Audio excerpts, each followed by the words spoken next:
everyone. Oh my gosh, I love seeing where everybody is from.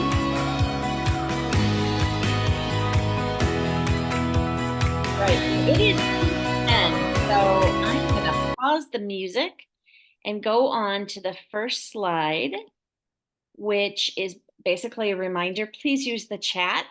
If you have any questions for TCI, more big picture questions, use the Q&A.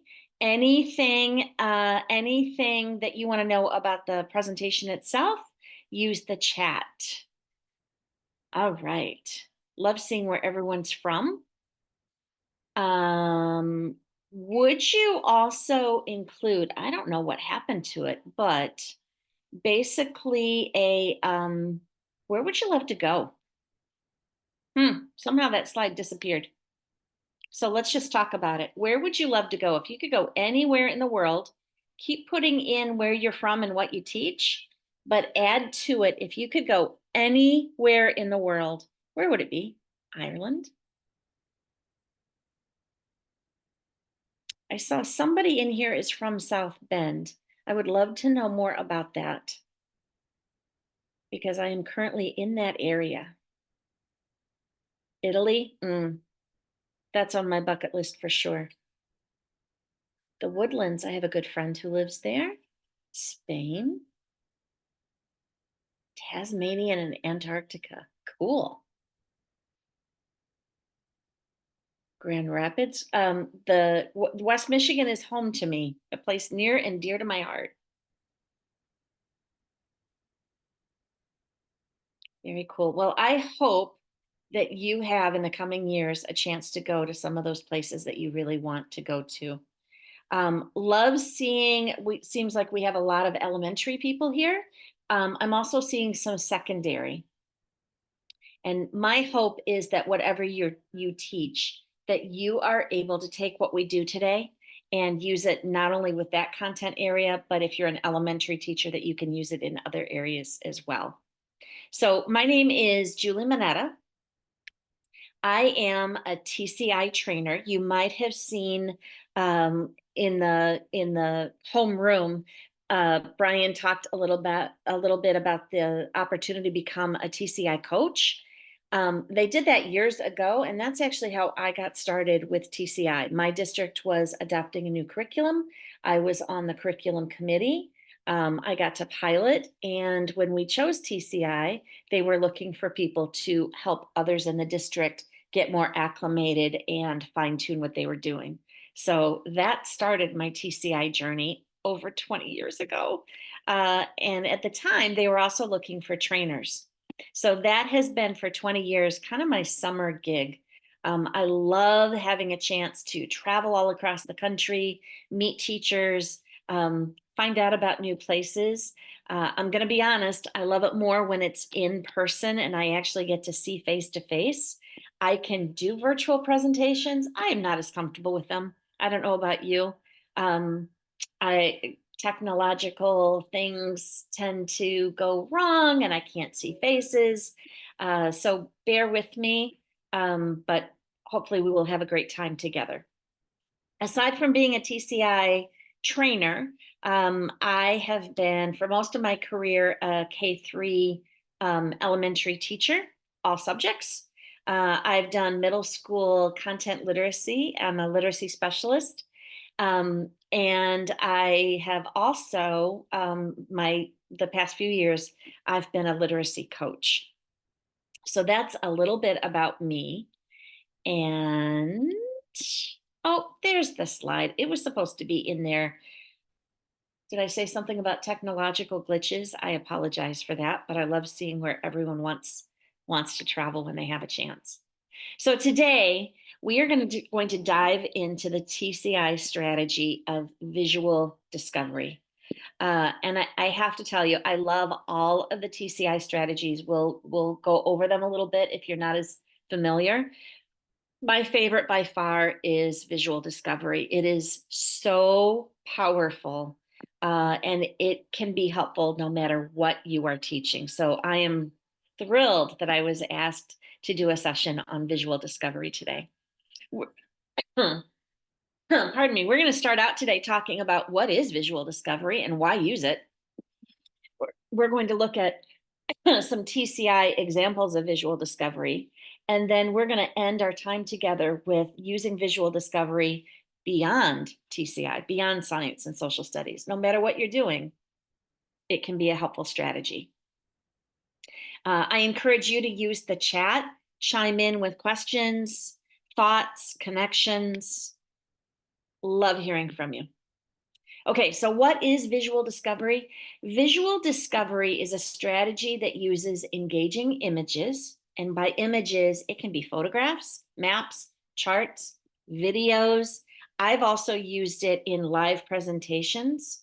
And it basically encourages kids to develop their observation skills, to notice, and then make connections with what they're seeing, infer, use some of those critical thinking skills, and ask questions and wonder, either because it's something that's confusing or something that they want to learn more about. It takes what could be a lecture and turns it into a very rich, dynamic opportunity to build oral literacy and discussion skills. In later grades in TCI, it becomes a little more involved, and students can actually become like part of the image as part of the learning experience. There's a whole spectrum of ways that you can use it. And so we're going to start out with a quick video of exactly that. This is a middle school classroom, and students have taken that visual discovery, observing details, noticing, reading up after they have that background knowledge, and then applying what they've learned by taking a perspective in a living picture. So let's take a quick look. All right, class, good job on taking reading the section and taking notes. Now we're going to bring this image to life in an acted out.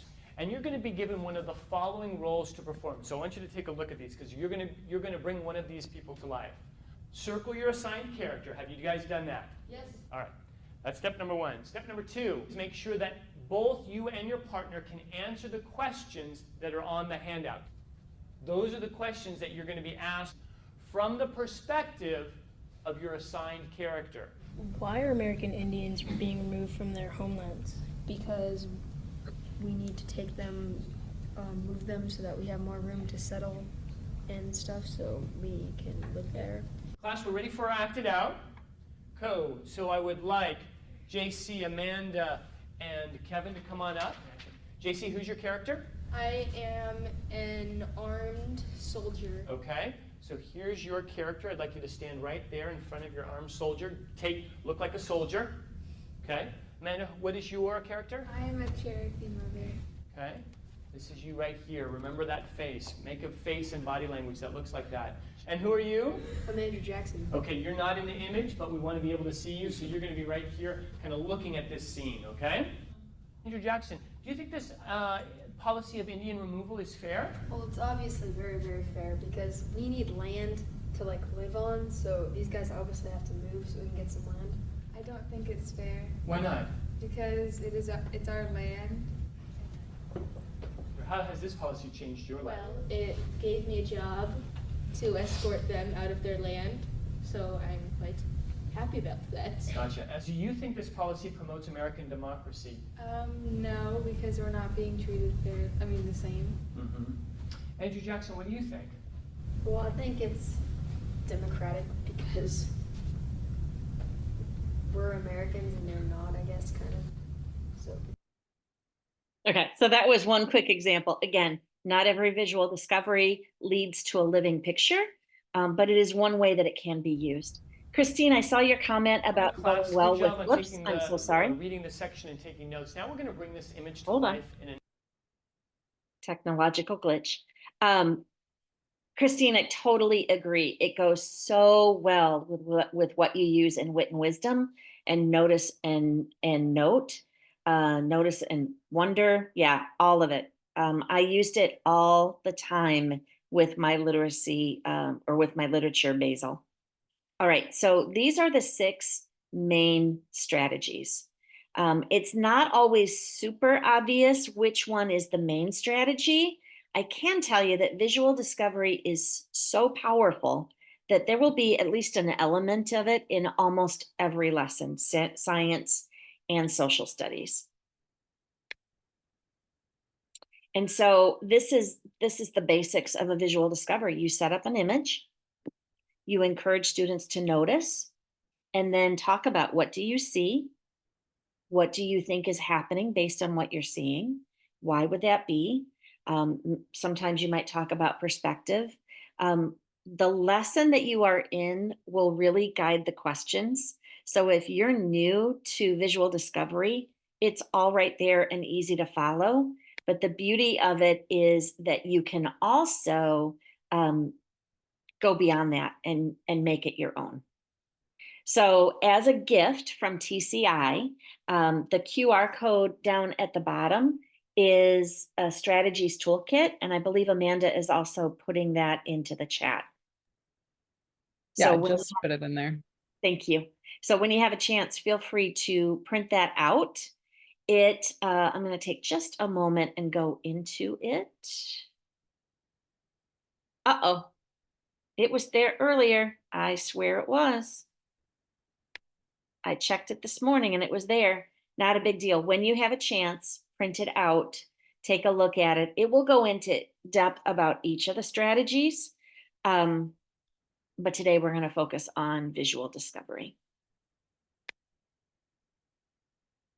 And again, so powerful. You're going to find a part of it in almost every lesson. Okay, I want to take a step back here. If you were in my earlier session about content literacy, you saw this slide about Scarborough's reading rope.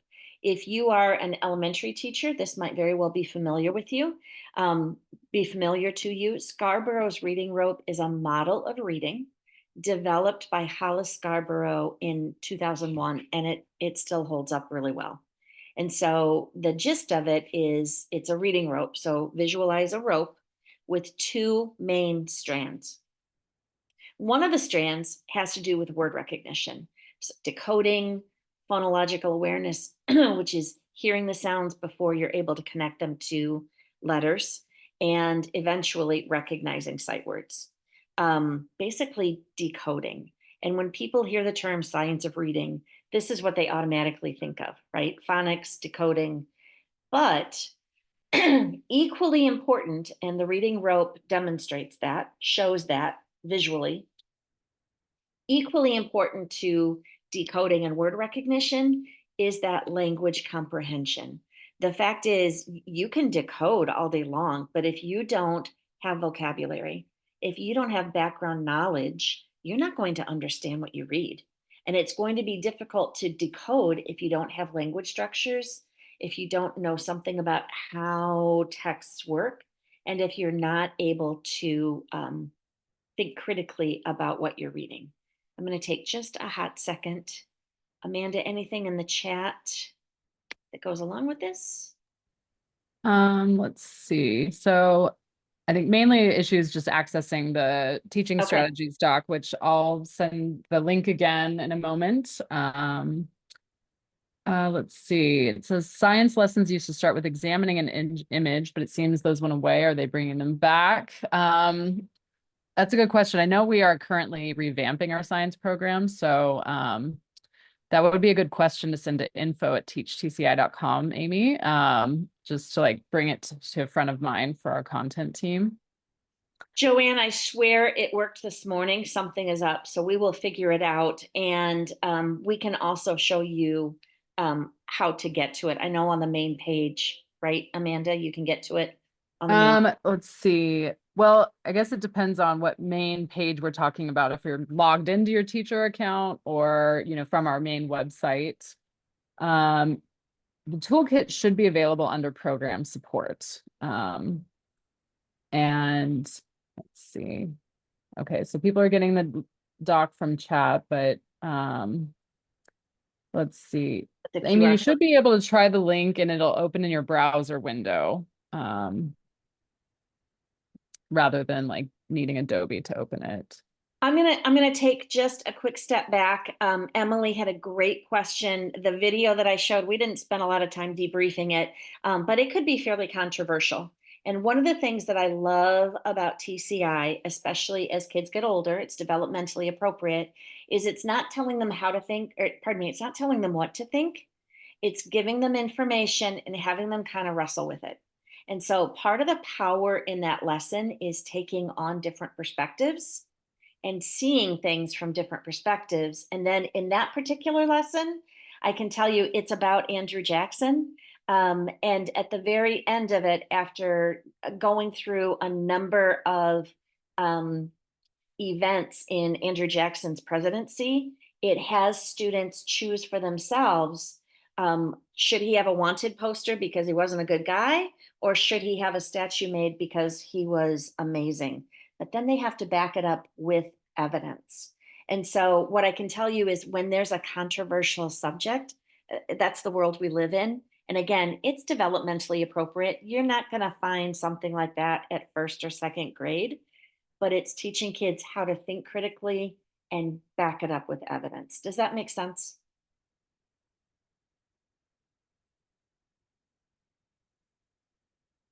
Okay, just looking through, right? Amy says the science lessons always start, or often start anyway, with examining an image. Yeah, and hopefully they are bringing them back. Okay, just checking through if there's anything. Emily, yeah. Emily, what do you teach? Fifth. Nothing too controversial in fifth grade. Yeah, it just, what I can tell you is it really builds those critical thinking skills. It does not tell students what to believe or what to think. It's reading critically, making up their own minds, and backing it up with evidence. And that, again, is taking the visual discovery to a much higher level. Okay, I'm going to come back to that reading rope. In the session, if you were in the session on content literacy, we spent a lot of time talking about the language structure and the literacy knowledge.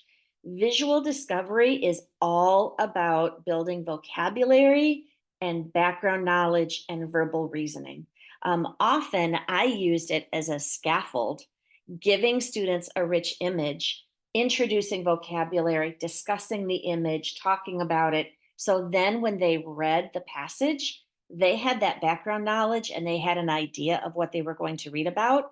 And that's really what learning is taking what we already know, our schema or background knowledge, and attaching new learning to it. And that's the beauty of visual discovery, really helping students go deeper and comprehend more.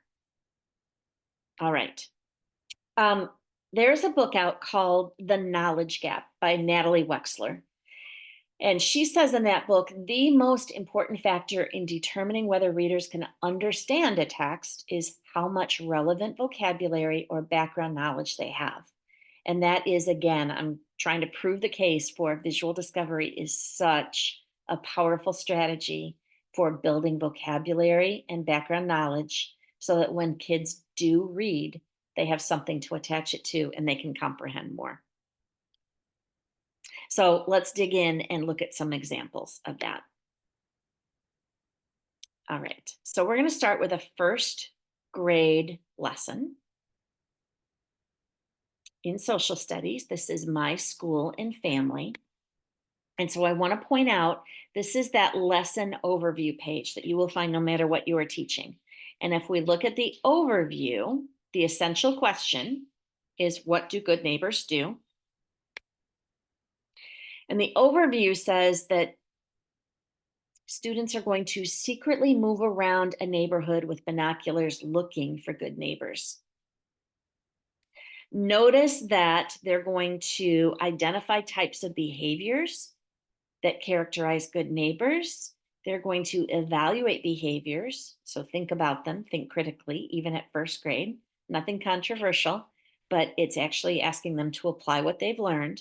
And language arts, how are they going to do that? They're going to do that through speaking and listening, and then finally through drawing and writing. And I want to say this, as a literacy specialist, what we know through research and through years of observing kids is they're not going to be able to read and comprehend if they don't have that oral literacy, if they can't listen, speak, share ideas, listen to each other, that discourse. And so, one of the things that I love, love, love about this program is it gives kids lots of opportunities to build that oral literacy and at the same time learn some of those literacy skills so that they learn how to read and comprehend. And this lesson is really just a perfect example of that. All right, so that's what we're going to do in this lesson. I'm going to jump to the classroom lesson.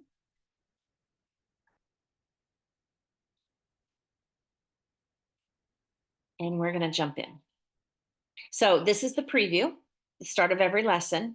And so what are we going to do? We are going to observe images of people being good neighbors. Now, this is where you can totally scaffold. You could quickly talk about what do you see here and click on the button, or you could take it more into how is this person being a good neighbor? What do you see? What's the evidence? That's what we want kids to be able to do when they read, right? And so doing that through images and visual discovery builds that skill of where's the evidence? How do you know that's what's happening? So this preview, you could spend as much time as you want looking at the images and digging in. But again, even in the preview, there is a visual discovery. And then they're going to do some notes. We're going to get into vocabulary. The key tier 2 vocabulary that we're working on in this particular first grade lesson includes neighbors and neighborhood.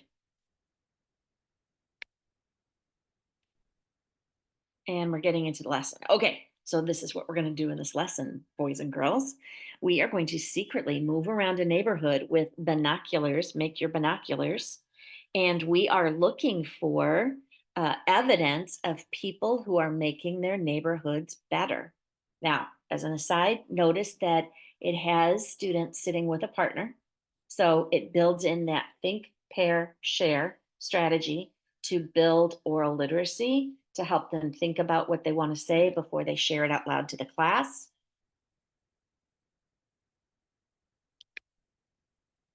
And here's the image. So I would start with the image. What do you notice? We want kids to develop those powers of observation. And then we're going to read about it. Okay. And I am highlighting using the highlighting tool right here. And if you don't know, notice that you can also have it read out loud if you choose to. We're going to keep going.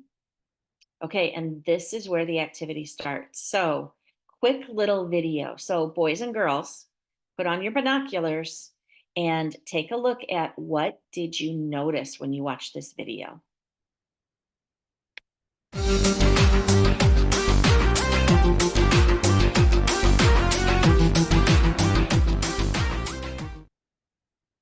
Throw in the chat, what did you notice from that quick little video?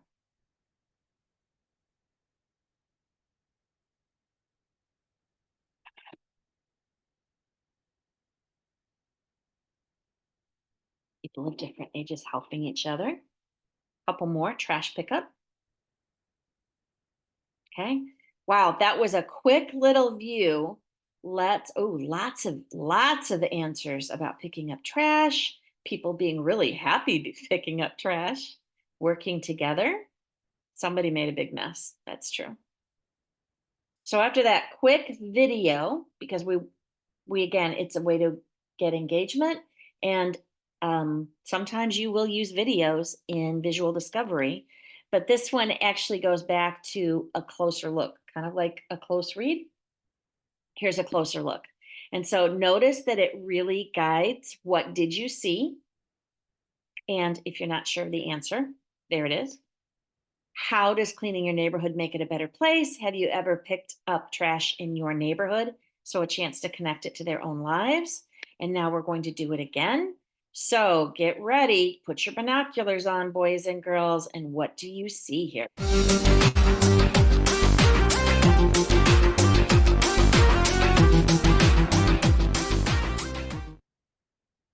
Okay, throw it in the chat.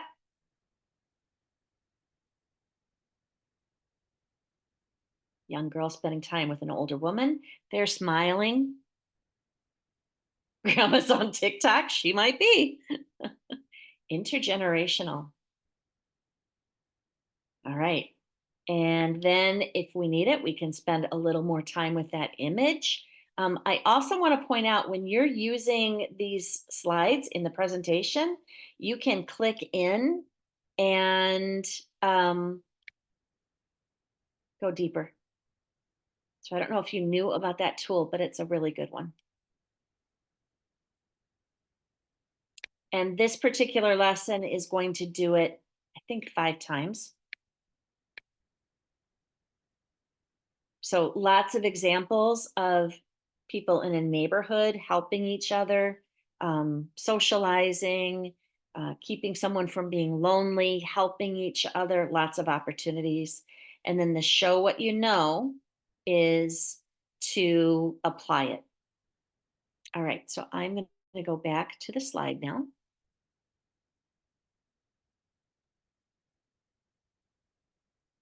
So that is one example of how visual discovery is used at first grade. Developmentally appropriate, doesn't get too controversial, doesn't get super deep, but it's helping kids build their power of observation and having that discourse. I want to share with you a strategy. This isn't from TCI, but it's a great strategy that is research proven to really build students' comprehension and discourse skills. And it's called a dialogic conversation. And so basically, you start by engaging the student and asking a question. What are you thinking? What do you notice? What's happening? And then when the student answers it, you repeat what they say. I hear you. This is what you hear. And then you expand on it. Going back to that second step of repeating, sometimes students make mistakes or misunderstand something they're seeing. And so in a dialogic conversation, you would never say, oh, no, that's wrong. You would just affirm the part that's right and then correct. So I put an example here. Let's say that kids are looking at an image and a student says, whoops, sorry about that.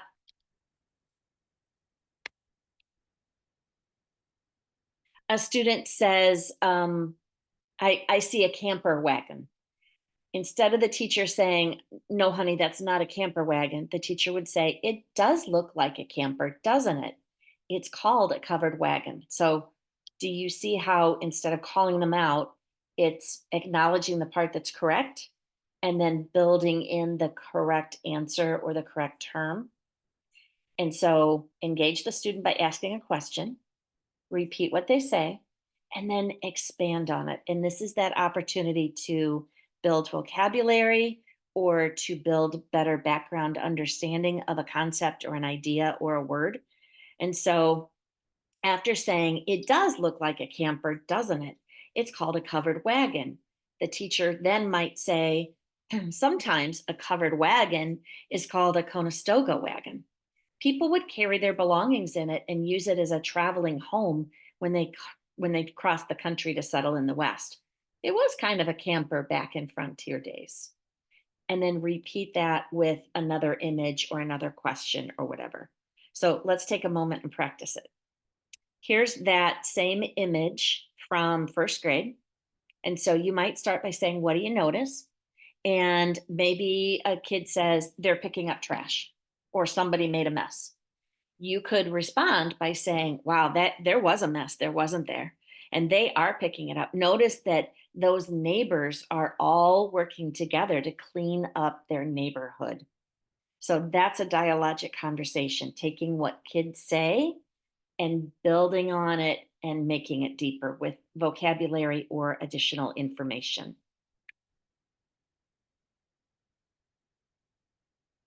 Thanks, Victoria. You will get the slides. Okay, so let's practice it here.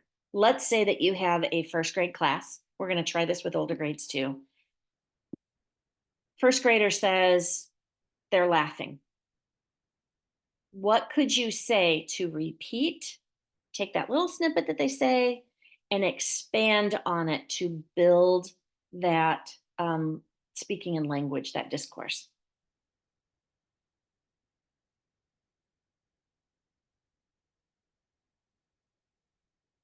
Oh, who are they? Yeah. Asking the child more about who's in the image and then building on why are they together? What is the little girl doing? How are they feeling? Yeah, wonderful. All right. So now let's look at a third grade lesson. We're going to do the visual discovery, but we're going to deepen it with that dialogic conversation.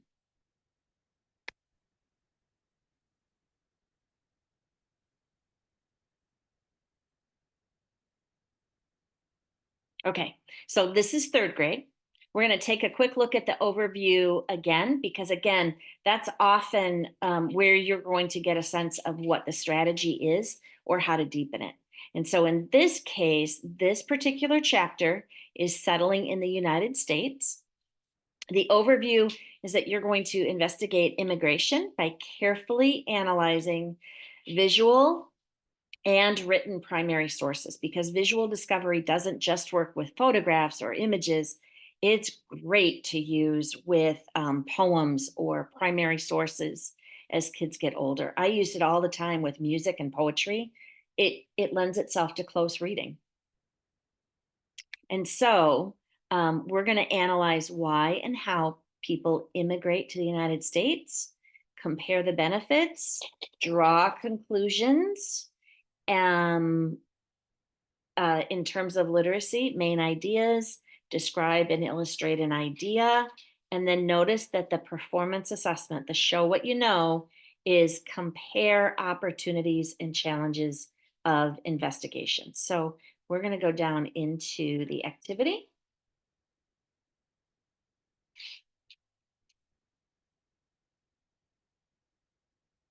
As it comes up. Okay. So this preview, instead of a visual discovery, it's giving kids that personal hook to hang the new information on. So think of a time that you moved to a new place or that your friend moved to a new place. What's it like to move to a new place? Can be scary, exciting, all at the same time. Discuss it. And then this is still the preview, but now we are analyzing an image. So notice that even the built-in strategy starts with what details do you notice? Okay, so maybe old-fashioned clothes, hats, kids. It looks like they're getting off of a boat.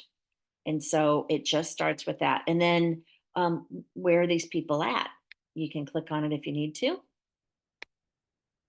You could also turn it into kind of a dialogic conversation. You don't have to click on the buttons. You could say, what do you notice in this picture? What are people doing? And if the third graders say people are getting off a boat, you could expand it by saying, yes, they are getting off a boat. These people are immigrating. There's the vocabulary, immigrating to the United States, and they are landing at a place called Ellis Island. Do you think this is happening now, or did this happen in the past? How can you tell? So again, asking them to think critically and use evidence to back up their answer. And then also, how might they feel? And they could answer that either based on connecting to their own experiences or by looking at faces. What do you notice? There aren't a lot of smiles, are there? So maybe they're nervous, they might be tired, maybe excited about where they're going, but whew, I bet it's been a long trip to get there. And then, so the vocabulary that we're looking at includes citizen, discriminate, and immigrant. So we're going to want to use those words as we can.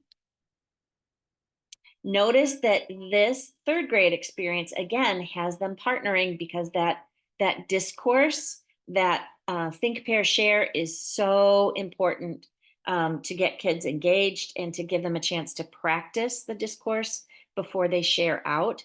It also gives them a partner to do the reading and to fill out the activity notes with. And so this is third grade, but it's going to start with these images. You can totally dig in and notice details. Here is a primary source. So you could, what do you notice? What is this about? What is the division of justice? You could spend some time talking about that. Statues, old photographs, can all be used to dig in. And what the lesson is having kids do is do the reading about why immigrants come to the United States, and then make a connection to those images that they saw about why immigrants come to the United States. Now, that was why. Now it's going to be more about how. So, an article about Angel Island, hard, heavy work, maybe traveling by wagon. This would be coming through Angel Island or Ellis Island. So you can spend as much time as you want digging into these photographs, building that discourse, having those dialogic conversations, and really building background knowledge before students do the reading about how immigrants came to the United States.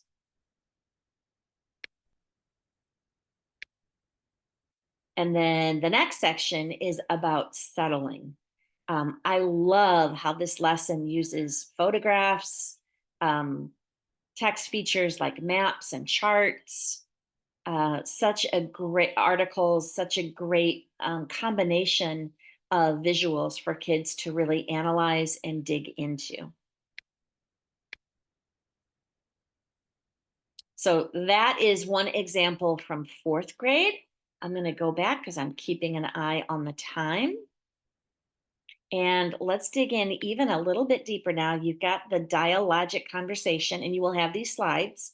I want to share another resource with you. This is a cognitive routine.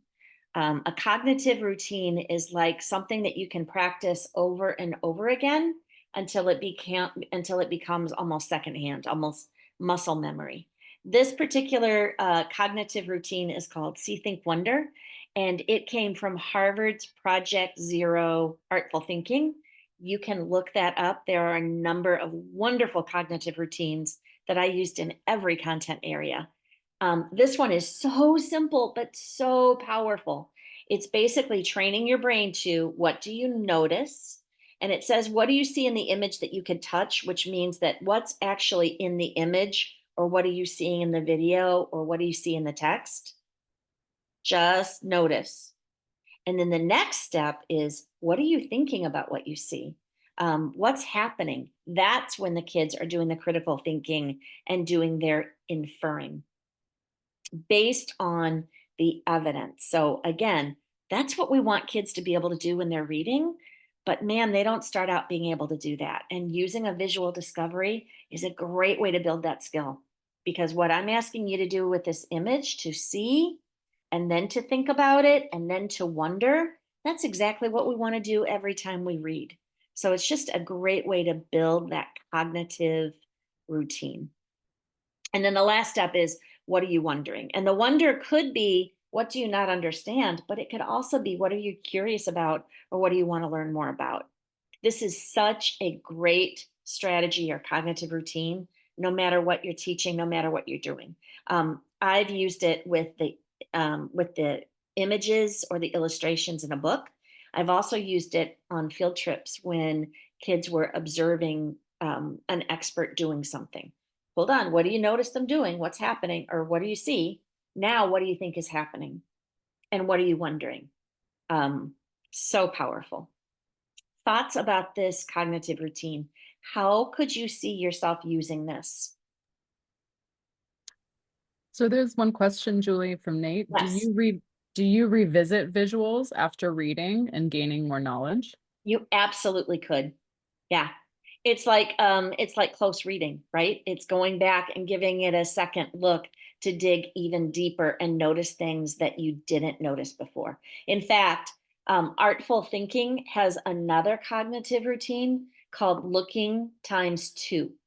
And so that is noticing 10 details and then discussing them and or sharing them. And then now let's go back and dig even deeper. What are 10 more details that you didn't notice before?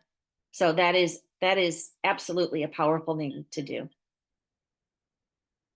Amy, I love that. Notice, analyze, question. Beautiful. Okay, I'm wondering about how to appropriately differentiate this up for the secondary level. Have to tell you, it is appropriate at any level. It really is. I've used this with kindergartners. I have used this with college students. I use it all the time with adults. What you ask and like using that dialogic conversation, how you expand on what they say, that's going to differ by the group that you have. But the strategies themselves are so powerful. Okay, we're going to keep going. And okay, so now we're going to go into a 7th grade lesson, or 6th grade, middle school. Let's just call it middle school, from Ancient World. And let's take that dialogic conversation, that expanding on what students say, and work it in with the See, Think, Wonder. Oh, shoot, wait. Technological difficulties.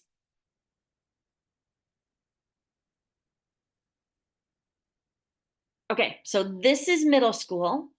And the essential question, in what ways did ancient Persians influence the world around them?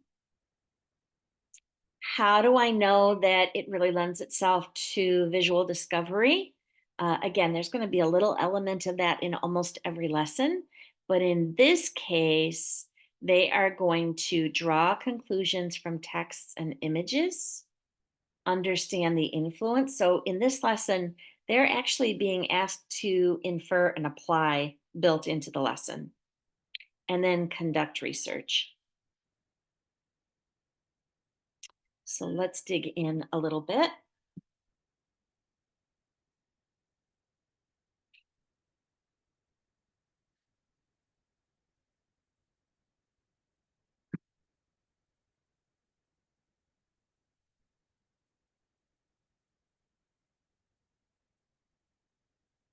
Okay, so here's the preview. Starts with what is a civilization? And then notice that it's actually asking, what interesting details do you see in these artifacts? So here's where this is happening. And what do you notice? So really just that, what do you see? And you could leave it there. You could go into what do you think is what do you think this is about? What is this thing? What are they doing? Love that they also use a chart, because even in the chart, look at what they're doing. What details do you notice? What are the similarities and differences in these writing systems? And how do they compare to the way we write? So this is middle school, so it's going pretty deep, pretty fast, asking kids to notice, observe, infer, and compare it to their own world. I love that.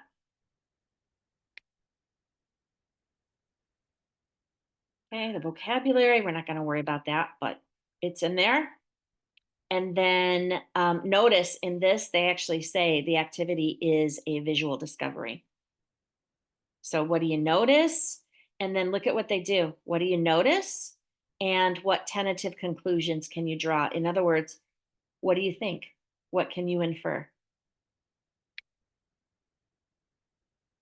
And so if you were a middle school teacher and you were using this lesson, that See, Think, Wonder is kind of built in, but you could also remember that dialogic conversation and taking what kids say and helping them beef it up with vocabulary and more background knowledge.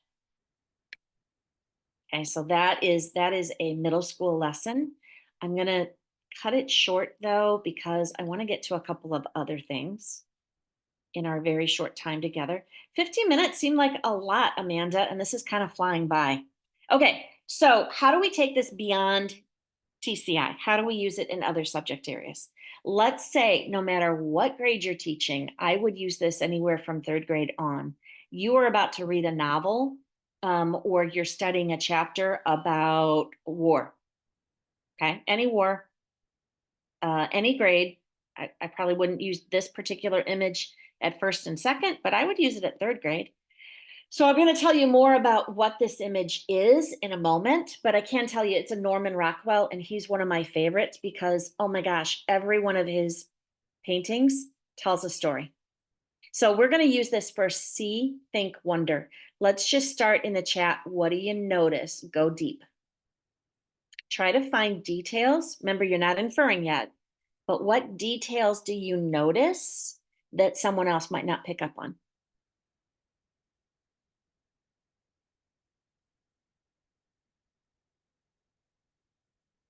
Kid in the tree. I love that one. Okay, Heidi, you're kind of jumping ahead and inferring. You're a gifted student, aren't you? Maybe he's being welcomed home, but I would say when a student does that, what's your evidence? What makes you think so? So then the student might back up and go, well, it's someone in a uniform. I see that this person is carrying a bag. People on the porch are smiling. Okay. Apartment building in a city. Ooh, star in a window. Good one. Not many people pick up on that. Girl on the side of the house. Star on the banner. Yep. All of that. All of that. Okay. And then after I would normally spend more time, but we don't have more time. Let's jump into what do you think is happening here? And that's where someone could say, I think it's a soldier returning home. Mom has her arms open. Ooh, I think the girl is sweet on him. Hold on, Emily. What's your evidence? What makes you say that? She looks a little bashful. She's kind of hiding around the corner, isn't she? Yeah. Okay, so then, oh, and the dog is running to greet him. I love that dog. So then, as the teacher, I might ask a few guiding questions. And here's my first question, and I want you to give evidence for your answer. Yes, it is a soldier returning home. Our evidence is he's in a uniform and he has a bag and he's looking at the home. Did they know he was coming? Was this planned or did he take them by surprise? And how do you know?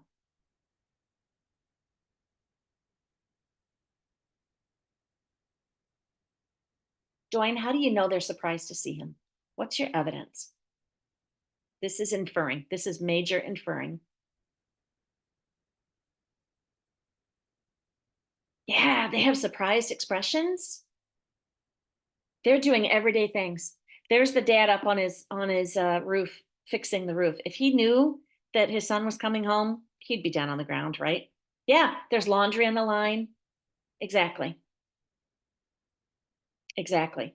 And then this is the opportunity to dig in a little bit about what it means to live in an apartment in the city and how here are all these different families who live in this big apartment building and they've all known each other their whole lives. What the stars in the window mean. This family has one soldier, but what does it mean if there are 3 stars with this family? Here are the kids. Everybody's happy to see him, right? This is back in World War II. They didn't have washers and dryers. So, yep, laundry was hung on the line. A chance to talk about that intergenerational, how people would, there weren't nursing homes, people would live together as families. It's a chance to build that background knowledge about all of those things. And then one of my favorite parts of this cognitive routine, what are you wondering? And one of the biggest ones is always, why is the girl there? Everybody else was taken by surprise. Everybody else is in everyday clothes, but take a look at the girl. She's kind of dressed up and she's hiding. Did she know ahead of time? A wonder you might not always have an answer, but as readers, we want to be curious, right? We want to be, oh, they were writing. Maybe, yeah, could be. How's the roof holding up that man? Yeah, that's a good one. And then here's where that perspective comes in. How do we think he's feeling? We can't see his face, but how do we think he might be feeling? And so usually the answers are, nervous, excited, a little scared. If it's older kids, we might talk a little bit more about the experience that he's had while he's away, and how he has all this jumble of emotions. Yeah, all of that. So, do you see how using an image like that before you do a chapter or a reading or a unit can really build engagement and curiosity, build background knowledge, give you a chance to introduce vocabulary, all the things? So, this is called The Homecoming by Norman Rockwell, but I would totally encourage you. Oh my gosh, the man, I've become such a huge Norman Rockwell fan because no matter what I'm teaching, I can usually find one of his images that helps with it. This is also a powerful strategy if you're teaching math or science. Starting out with a little inquiry. What do you notice? What do you think is happening? What are you wondering? And a lot of times it's a chance for kids to really dig in and gain some insight or interest before you even get into the chapter on whatever it is. So it's not just with images. You can use it with charts. You can use it with poetry or song lyrics or a close read.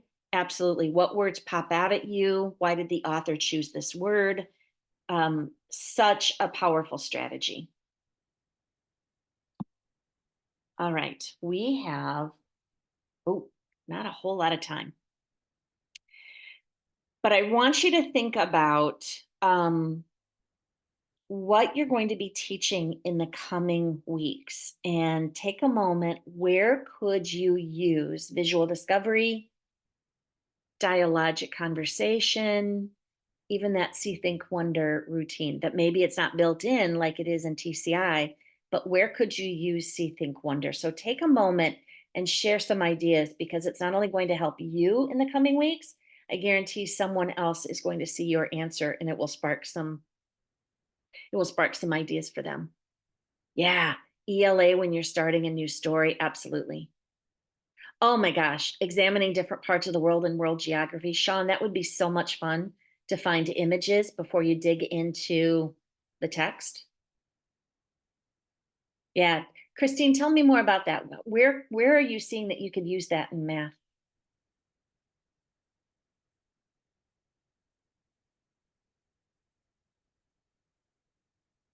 Oh, word problems. Absolutely. What words jump out at you? What do you notice? What are you thinking? Hmm.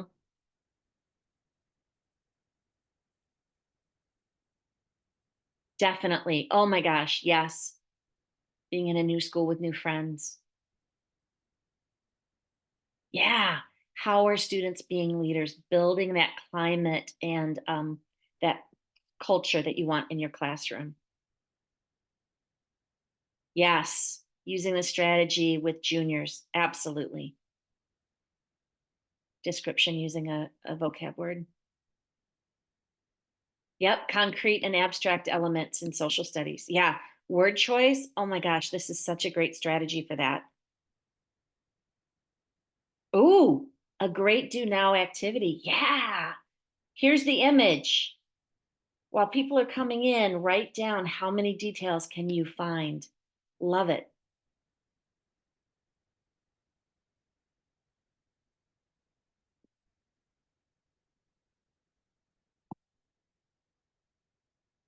All right. So, as we're ending out today, I encourage you even take a moment right now because you could win a $50 Amazon gift certificate. If you are in Twitter, um, go to the hashtag TCI Summit 24 and share something you learned from one of your sessions. This one is visual discovery, hint, hint. But even one of the other sessions that you went to, take a moment and do that. Again, if you need to write that down, hashtag TCI Summit, capital S, and then the number 24. Okay, it won't be instantaneous. They'll let you know in a week or so. But how fun would that be? Christine, I'm so glad to hear that. That is my hope. I love, love, love TCI, but this is a great strategy. And honestly, I owe it to TCI. I learned it from TCI, and I've just been able to use it in all different content areas, as I'm hoping you'll be able to as well. Okay. Um, Quick reminder, I started out as a coach. They are bringing back the coach program, which I just think is amazing because it's how to build that capacity in your district. We know TCI has great programs, but how do you help your colleagues learn and grow with this? So here's what a TCI coach does. And the perks, oh, hey, the TCI swag alone would be well worth it, but you also gain professional development hours. And what a great community, like just to learn and grow from each other. Again, kudos to you for taking a day in July to come back with all of us and learn and grow together. If you're here, it's because you're a learner and you did that.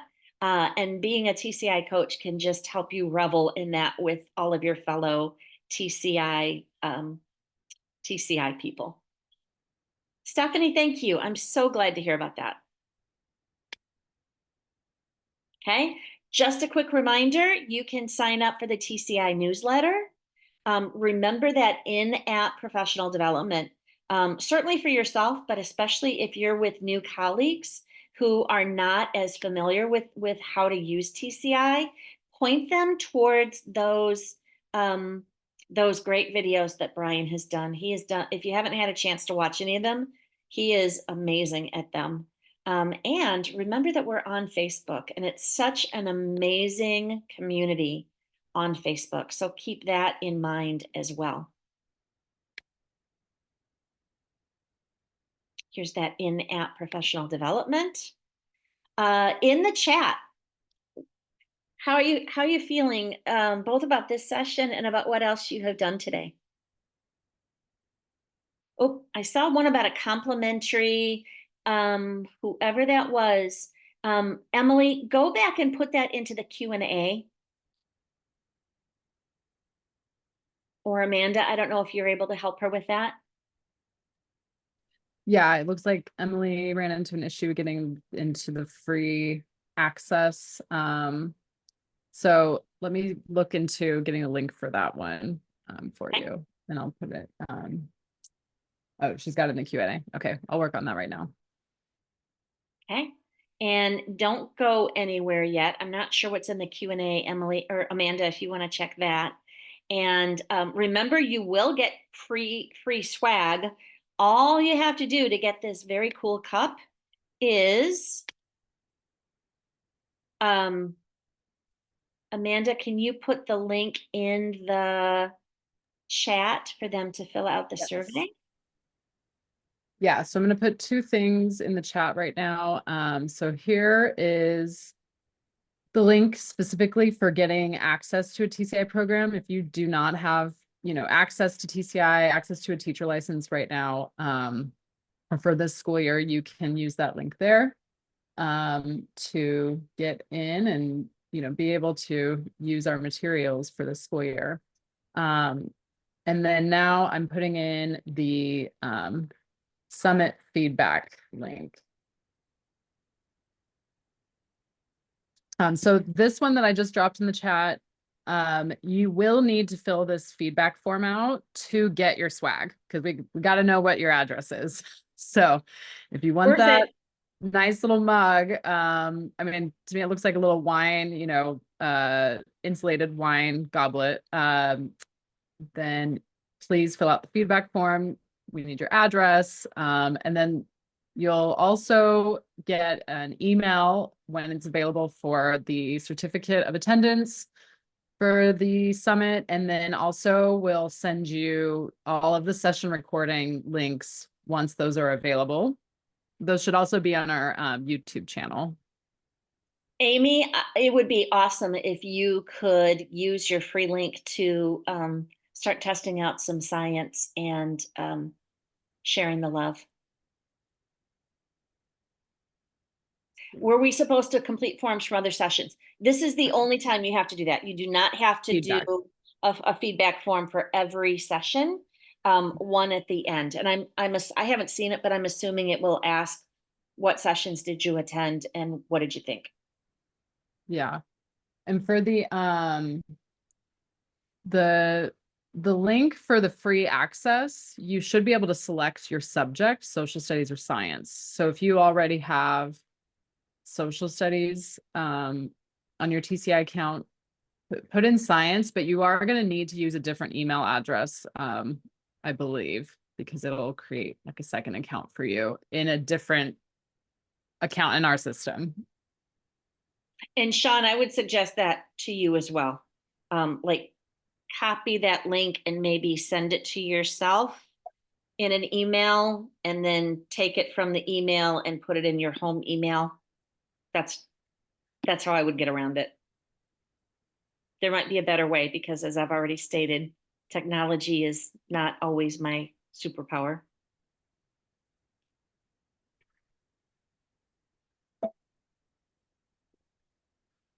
All right. I have so enjoyed this time together. Thank you for being such an easy, delightful group.